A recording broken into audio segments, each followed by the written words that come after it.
ಹರೇ ಶ್ರೀನಿವಾಸ. ನಾಡಿನ ಸಮಸ್ತ ಜನತೆಗೆ 79ನೆಯ ಸ್ವಾತಂತ್ರ್ಯ ದಿನೋತ್ಸವದ ಶುಭಾಶಯಗಳನ್ನು ಕೋರ್ತಾ ದಾಸಕಾವ್ಯ ಚಿಂತನೆಯ ಮುಂದಿನ ವಿಚಾರಗಳನ್ನು ನೋಡೋಣ ಅಂತ ಹೇಳ್ತಾ, ಶ್ರೀ ಗುರುಭ್ಯೋ ನಮಃ, ಪರಮ ಗುರುಭ್ಯೋ ನಮಃ, ಶ್ರೀಮದ್ ಆನಂದ ತೀರ್ಥ ಭಗವತ್ಪಾದಾಚಾರ್ಯ ಗುರುಭ್ಯೋ ನಮಃ. ಶ್ರೀಶಾಂಗ್ರಿ ಸೇವಕಂ ನಿತ್ಯಂ ಭೂಸರಾಗರ ಕುಲೋದ್ಭಂ ವಾಸಂ ಆದಿಶಿಲಾಕ್ಷೇತ್ರಂ ಶೇಷದಾಸ ಗುರುಂಭಜೆ. ಶ್ರೀ ಮೊದಲ್ಕಲ್ ಶೇಷದಾಸರ ಸುಳಾದಿ ಅರ್ಥಚಿಂತನೆಯನ್ನು ನಾವು ದಾಸಕಾವ್ಯ ಚಿಂತನೆಯ ಶೀರ್ಷಿಕೆ ಅಡಿಯಲ್ಲಿ ನಾವು ಮಾಡ್ತಾ ಇದ್ದೇವೆ. ಇದುವರೆಗೆ ನಾವು ಸುಮಾರಾಗಿ 12 ಸುಳಾದಿಗಳ ಅರ್ಥಚಿಂತನೆಯನ್ನು ವರ್ಷಾನುಗಟ್ಟಲೆ ಮಾಡ್ಕೊಂಡು ಬಂದಿದ್ದೀವಿ ಅಂತ ಹೇಳಲಿಕ್ಕೆ ಸಂತೋಷ ಅನ್ನಿಸ್ತದೆ. ಶೇಷದಾಸರು 43 ಸುಳಾದಿಗಳನ್ನು ರಚನೆ ಮಾಡಿದ್ದಾರೆ. ಒಂದಕ್ಕಿಂತ ಒಂದು ಭಿನ್ನವಾದವು ಹಾಗೂ ವಿಶೇಷ ಅರ್ಥಗರ್ಭಿತವಾದವು ಮತ್ತು ಸಂಸ್ಕೃತವನ್ನು ಕೂಡಿದವಾಗಿವೆ. ಅರ್ಜುನಾಂಶ ಸಂಭೂತರಾದ ಶೇಷದಾಸರ ಸುಳಾದಿಗಳು ವಿಶಿಷ್ಟ ಹಾಗೂ ವಿಭಿನ್ನ ಅಂತ ಹೇಳ್ತಾ, ಇವತ್ತಿನ ಇನ್ನೊಂದು ವಿಶೇಷ ಸುಳಾದಿ ಭಕ್ತರನ್ನು ಒಳಗೂಡಿಯೇ ಹೆಚ್ಚಾಗಿ ಅವರು ರಚನೆ ಮಾಡಿದ್ದು. ಇದನ್ನು ನಾವು ನೋಡೋಣ. ಮೊದಲಿಗೆ ಧ್ರುವ ತಾಳದಲ್ಲಿ. ಭಕ್ತರ ಬಿಡಿಯ ನಿನಗೆ ಅತ್ಯಂತವಾಗಿ ಉಂಟು, ಭಕ್ತರಾರ್ಜಿತವಾದ ಭಾಗ್ಯನಿದೆ, ಸಕಲ ವೈಭವ ಸದ್ಗುಣವನ ದೀಪ, ಲಕ್ಷ್ಮೀ ಬೊಮ್ಮಾದಿಗಳಿಗೆ ಸ್ವಾಮಿ ಎನಿಸಿ, ಏಕದೇಶಾಧಿಪತಿ ಉಗ್ರೇಶ ನನ್ನ ತುತಿಸಿ, ಪರಾಕು ಪೇಳಿದ ನಿನ್ನ ಕೃಪೆಗೆ ನೆಂಬೆ, ಏಕಮೇವ ದ್ವಿತೀಯ ನಾಸ್ತಿ ಎನಿಸಿಕೊಂಡು ಭ್ರುಕುಟಿ ಸನ್ನಿಧಿ ಗೈದಿ ವರವ ಬೇಡಿದಿಯಂತೋ, ಪ್ರಕೃತಿ ಪ್ರಾಕಾಮ್ಯದೆ ಐಶ್ವರ್ಯ ಪೂರ್ಣ ನೆನೆಸಿ, ಭಕ್ತ ಬಲಿಯ ದಾನ ಬೇಡಿದಯ್ಯ, ಲೋಕನೀಯನೆ ಮುದ ಪ್ರಮೋದ ಆನಂದಾತ್ಮ, ಲೋಕದಿ ಜೀವರಾಶಿಗಳಿಗೆ ಸಾಕುವ ಅನ್ನೋದಕದ ದ್ವಾರ, ನಿಮಿತ್ತ ಮಾಡಿ ರಿಕ್ತ ಸ್ತ್ರೀಯರ ಅನ್ನ ಯಾಚಿಸಿದೆಯಂತೋ, ನಖಶಿಕ ಪರಿಪೂರ್ಣ ನಿರ್ದೋಷಿ ಎನಿಸಿಕೊಂಡು ಗೋಕುಲ ಸ್ತ್ರೀಯರನ್ನು ಒಲಿಸಿದಯ್ಯ, ವಿಘ್ನಸಾದಿ ದೇವ ದಾನವ ಸಮೂಹಕ್ಕೆ ಶಕ್ತಿಯ ನಿತ್ತು ಪೊರೆವನಾಗಿ, ಭಕ್ತ ಭೀಷ್ಮನು ನಿಜ ಸತ್ಯ ವ್ಯಾಜದಿಂದ ಭೀಕರ ಯುದ್ಧವನ್ನು ಮಾಡಲಾಗಿ, ಆ ಶಕ್ತನಂದದಿ ಸೋತ ಪರಿಯಾಗಿ ತೋರಿಸಿದಿ, ಭಕ್ತವತ್ಸಲ ನಿನ್ನ ದೈಕೆ ನಮೋ, ಪ್ರಕಟ ಮೂರ್ತಿ ಗುರು ವಿಜಯ ವಿಠ್ಠಲರೆಯ, ಭಕ್ತರೇ ಬಲ್ಲಿದರು ನಿನ್ನ ಬಲದಿ ಸ್ವಾಮಿ. ನೋಡಿ, ಭಕ್ತರ ಬಿಡೆ ಅಂದರೆ ಭಕ್ತರಿಗೂ ಭಗವಂತನಿಗೂ ಸಂಬಂಧವನ್ನು ಯಾವ ರೀತಿ ಹೇಳ್ತಾ ಇದ್ದಾರೆ ಇಲ್ಲಿ ಅಂತಂದರೆ, ಇದು ಎಲ್ಲ ವಿಚಾರಗಳು ನೋಡಿದಾಗ ನಾವು ಭಕ್ತಿಯನ್ನು ಹೇಗೆ ಮಾಡಬೇಕು, ಆಮೇಲೆ ಭಕ್ತರಂತ ಕರೆಸ್ಕೊಳ್ಳೋದಕ್ಕೆ ಯಾವ್ಯಾವ ಪೂರ್ವ ತಯಾರಿಗಳು ನಮ್ಮ ಹತ್ರ ಇರಬೇಕು ಅನ್ನೋದು ಕೂಡ ಒಂದು ಇನ್ನೊಂದು ದೃಷ್ಟಿಕೋನನ ನಾವಿಲ್ಲಿ ವಿಚಾರ ಮಾಡಬೇಕಾಗ್ತದೆ. ಯಾಕಂತಂದರೆ ಬರೀ ಅವರ ಅರ್ಥಚಿಂತನೆ ಅಲ್ಲ, ಅವ್ರಿಗಾಗಿ ಮಾಡಿದ್ದಲ್ಲ ಇದು. ದಾಸರಾಯರುಗಳು ಮೊದಲಾದವರು ಇವರೆಲ್ಲ ನಮಗೆ ಜ್ಞಾನವನ್ನು ಬೋಧಿಸಲಿಕ್ಕೆ ಬಂದವರು, ಕರ್ಮ ಮಾರ್ಗವನ್ನು ತಿರುಳಿಸ್ಲಿಕ್ಕೆ ಬಂದವರು. ಯಾವ ರೀತಿಯಿಂದ ನಾವು ಸೇವೆ ಮಾಡಿದರೆ ಭಗವಂತನಿಗೆ ಪ್ರೀತರಾಗ್ತೀವಿ, ಮುಕ್ತಿ ಮಾರ್ಗವನ್ನು ಹೊಂದುತ್ತೀವಿ, ಸಾಧನೆ ಯಾವ ರೀತಿ ಮಾಡಬೇಕು ಅನ್ನೋದನ್ನು ಬಹಳ ಮಾರ್ಮಿಕವಾಗಿ ತೋರಿಸಿ ಕೊಡ್ತಾರೆ ನಮಗೆ. ಈ ಭಕ್ತರ ಬಿಡಿಯು ನಿನಗೆ ಅತ್ಯಂತವಾಗಿ ಉಂಟು ಅಂದರೆ, ಭಕ್ತರ ಬಿಡೆ ಅಂತಂದರೆ ಅವರ ಒಂದು ಮಾಡುವಂತಹ ಕರ್ಮಗಳನ್ನು ಬಹಳ ಸಂಕೋಚ ಮಾಡ್ತಾನಂತೆ. ಬಿಡೆ ಅಂತಂದರೆ ಸಂಕೋಚ.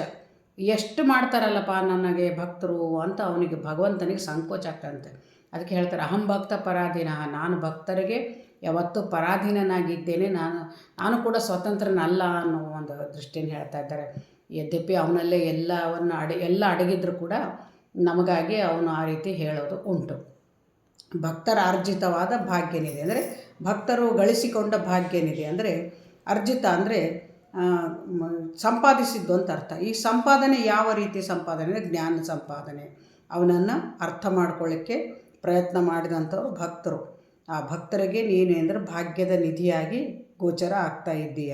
ಯಾಕಂದರೆ ಜಗತ್ತಿನಲ್ಲಿ ಯಾವ ಐಶ್ವರ್ಯವೂ ಭಗವಂತನ ಅನುಗ್ರಹಕ್ಕೆ ಸಮವಾಗದ್ದು ಅಲ್ಲ. ಎಲ್ಲವೂ ಕೂಡ ಏನಂತಾರೆ, ತೃಣಕ್ಕಿಂತ ಕಡೆ.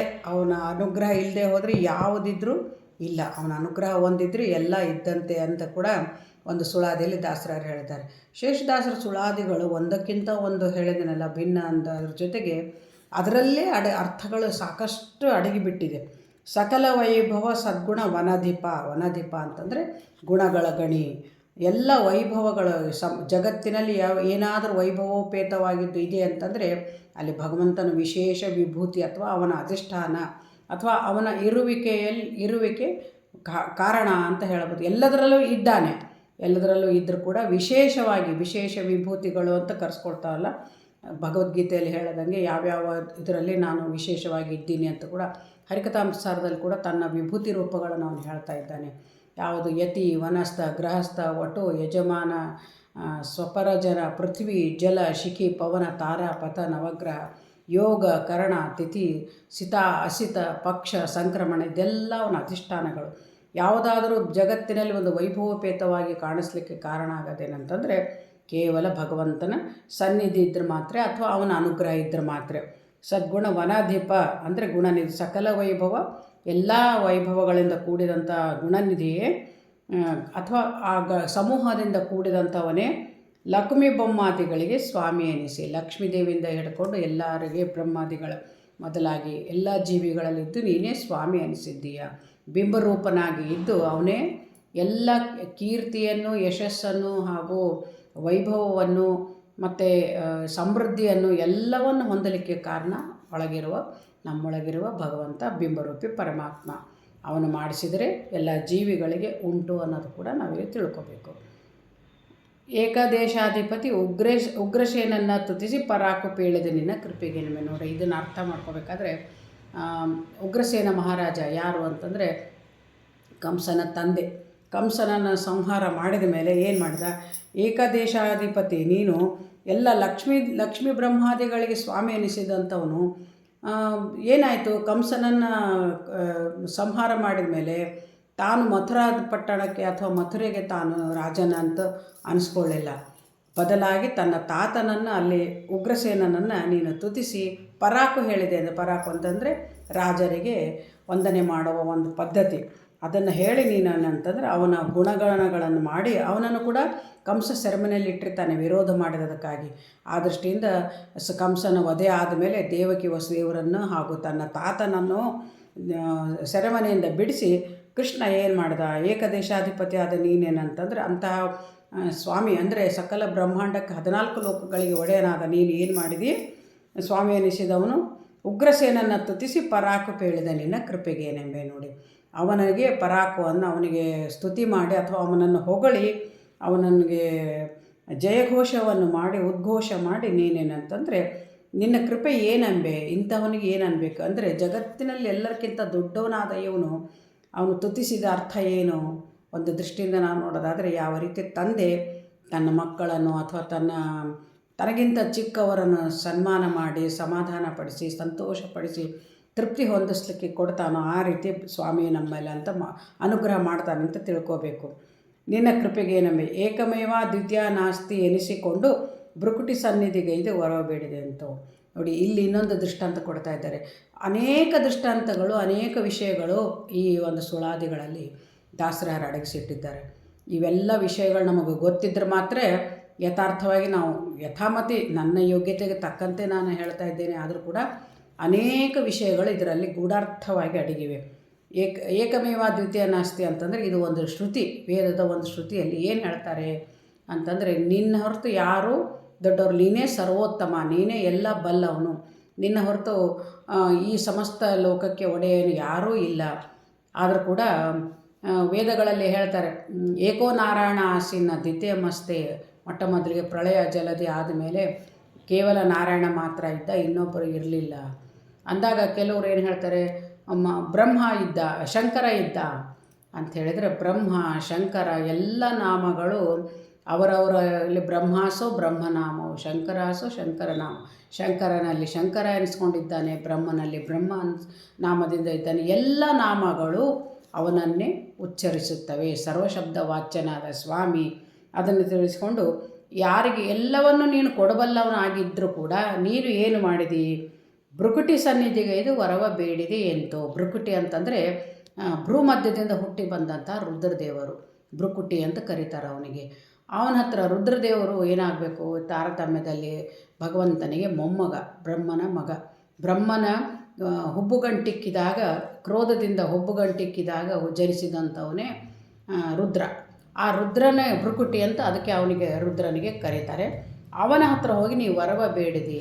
ಇದು ಯಾವಾಗ ಬರ್ತದೆ ಸಂದರ್ಭ ಅಂತಂದರೆ ನೋಡಿ, ಲೋಕ ಕಲ್ಯಾಣಕ್ಕಾಗಿ ಯಾರ್ಯಾರನ್ನ ಯಾವ್ಯಾವ ರೀತಿ ನಾವು ಪೂಜೆ ಮಾಡಬೇಕನ್ನೋದು ಕೂಡ ನಮಗೆ ಕೃಷ್ಣ ಪರಮಾತ್ಮ ತಾನು ಬಂದಾಗ ತೋರಿಸ್ಕೊಡ್ತಾನೆ. ಅವನ ಅವತಾರ ತಾಳಿದಾಗ ಏನು ಅಂತಂದರೆ, ರುಕ್ಮಿಣಿ ದೇವಿಯನ್ನು ಮದುವೆ ಮಾಡಿಕೊಂಡು ಬಂದ ಮೇಲೆ ಅವನಿಗೆ ಬೇಗ ಮಕ್ಕಳಾಗಲ್ಲಂತೆ. ಆಗಲಾರ್ದದಕ್ಕೆ ಹೋಗಿ 12 ವರ್ಷ ಕೈಲಾಸಕ್ಕೆ ಹೋಗಿ ಶಿವನನ್ನು ಕುರಿತು ಪೂಜೆ ಧ್ಯಾನಗಳನ್ನು ಮಾಡಿ ಆತನನ್ನು ತೃಪ್ತಿಪಡಿಸಿ ವರವ ಬೇಡಿ ಬಂದ ಅಂತ ಹೇಳ್ತಾರೆ. 12 ವರ್ಷ ಅಂತ ಹೇಳ್ತಾರೆ. ಏನು 12 ವರ್ಷ ಇಲ್ಲಿ ಅಂತಂದರೆ, 12 ವರ್ಷಗಳು ಸಾಮಾನ್ಯವಾಗಿ ಒಂದು ರಾಶಿಯಿಂದ ಇನ್ನೊಂದು ರಾಶಿಗೆ ಗುರು ಬರಬೇಕಾದ್ರೆ 12 ವರ್ಷಗಳ ಸಮಯ. ಅವನು ಮನಸ್ಸು ಮಾಡಿದರೆ ಒಂದು ಕ್ಷಣದಲ್ಲಿ ಭಗವಂತನ ಗ್ರಹಗಳನ್ನು ತಿರುಗಿಸಬಲ್ಲ. ಯಾಕಂದರೆ ಸಕಲ ಗ್ರಹ ಬಲ ನೀನೇ ಸರಸಿಜಾಕ್ಷ. ಅವನಿಗೆ ಯಾವ ಬಲ ಬೇಕು ಎಲ್ಲವನ್ನು ತನ್ನ ನಿಗ್ರಹದಲ್ಲಿ ಇಟ್ಟುಕೊಂಡವನು, ತನ್ನ ಆಧೀನದಲ್ಲಿ ಇಟ್ಟುಕೊಂಡವನಿಗೆ ಮಕ್ಕಳಾಗದೇ ಇರೋದು ಅದೇನೋ ವಿಪರ್ಯಾಸವಲ್ವೇ? ಸುಮ್ಮನೆ ಲೋಕಕ್ಕೆ ಒಂದು ದೃಷ್ಟಾಂತ ಅಥವಾ ಲೋಕಕ್ಕೆ ಒಂದು ಲೋಕ ವಿಡಂಬನೆಗಾಗಿ ಇದನ್ನು ತೋರಿಸಿದ್ದು.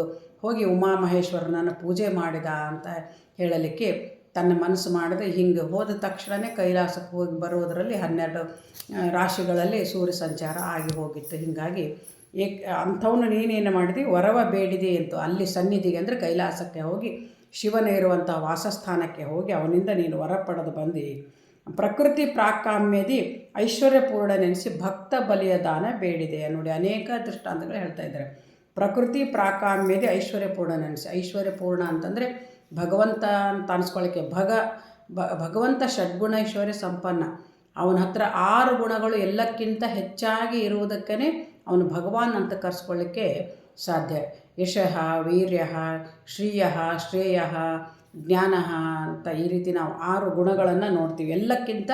ಎಲ್ಲ ದೇವತೆಗಳಿಗಿಂತ ಎಲ್ಲಕ್ಕಿಂತ ಹೆಚ್ಚಾಗಿ ಅವನಲ್ಲಿ ಉಂಟು. ಪ್ರಕೃತಿ ಪ್ರಾಕಾಮ್ಯ ಅಂತಂದರೆ ಇದು ಒಂದು ಅಷ್ಟಸಿದ್ಧಿಗಳಲ್ಲಿ ಇದು ಕೂಡ ಒಂದು. ಪ್ರಕೃತಿ ಅಂತಂದರೆ ಲಕ್ಷ್ಮೀದೇವಿ, ಪ್ರಾಕಾಮ್ಯ ಅಂತಂದರೆ ಈಶತ್ವ, ವಶತ್ವ, ಪ್ರಾಕಾಮ್ಯ, ಮತ್ತೇನಂತಂದ್ರೆ ಅಣು, ಮಹತ್ತು, ಈ ರೀತಿ ಏನಂತಂದರೆ ಅನೇಕ 8 ವಿಧವಾದ ಏನಂತಾರೆ ಅಷ್ಟಸಿದ್ಧಿಗಳಂತ ಹೇಳ್ತಾರೆ. ಅಷ್ಟಸಿದ್ಧಿಗಳು ಅದರಲ್ಲಿ ಅಣಿಮ, ಲಘುಮ, ಗರಿಮ ಈ ರೀತಿ 8 ಸಿದ್ಧಿಗಳು ನಿನ್ನಲ್ಲೇ ಮನೆ ಮಾಡಿವೆ. ನೀನೇ ಆ ಸಿದ್ಧಿಗೆ ಸಿದ್ಧಪುರುಷ. ನಿನ್ನ ಹೊರತು ಇನ್ನೊಬ್ಬ ಪುರುಷೋತ್ತಮನೇ ಇಲ್ಲ. ಐಶ್ವರ್ಯಪೂರ್ಣನಾಗಿದ್ದು ಅಂದರೆ ಐಶ್ವರ್ಯ ಎಲ್ಲಕ್ಕಿಂತ ಹೆಚ್ಚಾಗಿದ್ದದಕ್ಕೆ ನೀನು ಐಶ್ವರ್ಯ ಭಗವಾನ್ ಅಂತ ಕರೆಸ್ಕೊಂಡಿದ್ದೀಯ. ಅಂಥವನು ನೀನು ಭಕ್ತ ಬಲಿಯ ದಾನ ಬೇಡಿದೆಯ. ಭಕ್ತನಿ ಮಾಡುವಂಥ ಯಜ್ಞಕ್ಕೆ ಹೋಗಿ ಬಲಿ ಚಕ್ರವರ್ತಿಯನ್ನು ದಾನ ಬೇಡಿದೆ. 3 ಪಾದ ಭೂಮಿಯನ್ನು ದಾನ ಬೇಡಿದೆ. ನಿನ್ನ ಅಂದರೆ ಭಕ್ತರ ಬಿಡಿಯ ನಿನಗೆ ಅತ್ಯಂತವಾಗಿ ಉಂಟು ಅಲ್ಲಿಕ್ಕೆ ಇಲ್ಲಿ ಏನು ತೋರಿಸ್ಕೊಡ್ತದೆ ಅಂತಂದರೆ, ತಾನು ಇದ್ದಲ್ಲಿಗೆ ಅವ್ರ ಭಕ್ತರು ಇದ್ದಲ್ಲಿಗೆ ಹೋಗಿ ಅವರಿಗೆ ಅನುಗ್ರಹ ಮಾಡಿದ್ದು. ಮುಖ್ಯವಾಗಿ ಇಲ್ಲಿ ನಾವು ನೋಡಬೇಕಾದ್ರೆ ಉಗ್ರಸೇನನಿಗೂ ನೀನು ಅನುಗ್ರಹ ಮಾಡಿ ರಾಜ್ಯವನ್ನು ನೀಡಿದಿ.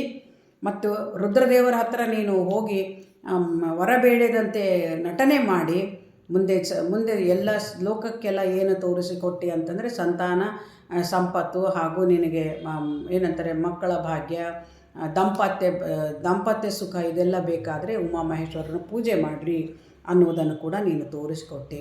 ಮತ್ತು ಐಶ್ವರ್ಯಪೂರ್ಣನಾದರೂ ಕೂಡ ಬಲಿಯ ದಾನ ಬೇಡಿದೆ. ಯಾಕೆ ದಾನ ಬೇಡಬೇಕು ಅಂತಂದರೆ, ದಾನ ಬೇಡೋದು ದಾನ ಕೊಡುವುದು ಇದು ಬ್ರಾಹ್ಮಣರ ಕರ್ತವ್ಯ ಅನ್ನೋದನ್ನು ಬ್ರಾಹ್ಮಣ ವಟು ವೇಷದಿಂದ ಬಂದು ನೀನು ಕಾರಣಗಳ ಅನೇಕ ಇಲ್ಲಿ ಕಾರ್ಯ ಒಂದೇ ನಡೀತಾ ಇರೋದು ಕೇವಲ ದಾನ. ಅನೇಕ ಕಾರಣಗಳು ಇದರ ಹಿನ್ನೆಲೆಗಳು ಉಂಟು. ಅದರಲ್ಲಿ ನಾವು ನೋಡೋದಾದರೆ ದಾನ ಬೇಡೋದು ಮುಖ್ಯವಾಗಿ ಇಲ್ಲಿ ದಾಸರಾಯರು ಹೇಳ್ತಾ ಇದ್ದಾಗ, ಎಲ್ಲ ಐಶ್ವರ್ಯ ಇದ್ದರೂ ಕೂಡ ದಾನ ಯಾಕೆ ಬೇಡಿದೆ ಅಂದರೆ ಇದು ಕೇವಲ ಭಕ್ತನನ್ನು ಅನುಗ್ರಹಿಸಲಿಕ್ಕಾಗಿ ದಾನ ಬೇಡಿದೆ. ಅದಕ್ಕಾಗಿ ನೀನು ಏನು ಮಾಡಿದೆ, ಮುಂದೆ ಅವನು ಬೇಡಿದ್ದು ಅವನು ಮಾಡಿದ ಯಜ್ಞ ಕೆಡಿಸಲಿಕ್ಕೆ. ಯಾಕೆ ಕೆಡಿಸಿದಿ? ಯಜ್ಞವನ್ನು ಭಂಗ ಮಾಡಿದಿ ಅಂತಂದರೆ ಅಹಂಕಾರದಿಂದ ಅವನು ಯಜ್ಞ ಮಾಡಿದ್ದ. ನನಗೆ ಎಲ್ಲಕ್ಕಿಂತ ಹೆಚ್ಚು ದಾನ ಶೂರ ಅಂತ ಅನಿಸ್ಕೋಬೇಕು ಅನ್ನೋದು ಅವನಲ್ಲಿ ಇತ್ತು. ಅದರ ಜೊತೆಗೆ ಅಹಂಕಾರ ಮನೆ ಮಾಡಿತ್ತು. ಆ ಅಹಂಕಾರವನ್ನು ಕಳೆದು ಅವನಿಗೆ ಇಂದ್ರ ಪದವಿಯನ್ನು ಬೇಡಿದಂಥವನಿಗೆ ಯಾವಾಗ ಏನೇನು ಕೊಡಬೇಕು ಅನ್ನೋದು ಕೂಡ ನಿನ್ನಲ್ಲೇ ಉಂಟು. ಆ ದೃಷ್ಟಿಯಿಂದ ಅವನನ್ನೇನಂತಂದರೆ ಸುತಳ ಲೋಕಕ್ಕೆ ಕಳಿಸಿ ಅವನ ಬಾಗಿಲನ್ನು ಕಾಯ್ದೆ. ಇದು ಕೂಡ ನೀನು ದಾನ ಬೇಡಿ ನೀನು ಏನು ಮಾಡಿದೆ, ಅವನಿಗೆ ಐಶ್ವರ್ಯಪೂರ್ಣನಾದರೂ ಕೂಡ ಅವನಲ್ಲಿ ದಾನ ಬೇಡಿ, ದಾನವನ್ನು ಬೇಡುವವ ಯಾಚನೆ ಮಾಡುವವನಿಗೆ ಏನಾಗ್ತದೆ, ಅವನು ಸಣ್ಣವನು ಅನ್ಸ್ಕೊತಾನೆ, ಯಾಚನೆ ಕೊಡುವವನಿಗೇನೋ ಅವನು ದೊಡ್ಡವನು ಅನ್ಸ್ಕೊತಾನೆ. ಆ ರೀತಿ ಭಕ್ತನನ್ನು ನಿನ್ನ ಎದುರು ನೀನು ದೊಡ್ಡವನನ್ನಾಗಿ ಮಾಡಿದಿ.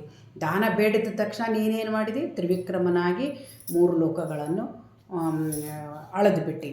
ಆ ರೀತಿ ಪ್ರತಿಯೊಂದರಲ್ಲೂ ನೀನು ದೊಡ್ಡವನು ಅಂತ ತೋರಿಸ್ಕೊಂಡ್ರೂ ಕೂಡ ಭಕ್ತರ ಬಿಡೆ ನಿನಗೆ ಬಹಳ ಉಂಟು ಅಂತ ಹೇಳ್ತಾ, ನೋಕನೀಯನೇ ಮೋದ ಪ್ರಮೋದ ಆನಂದಾತ್ಮ ಲೋಕದ ಜೀವರಾಶಿಗಳಿಗೆ ಸಾಕುವಿ ಅಂತ ಮುಂದೆ ಹೇಳ್ತಾ ಇದ್ದಾರೆ. ಇದರ ವಿಷಯಗಳನ್ನು ಮತ್ತೆ ಮುಂದಿನ ದಿನಗಳಲ್ಲಿ ಚಿಂತನೆ ಮಾಡೋಣ.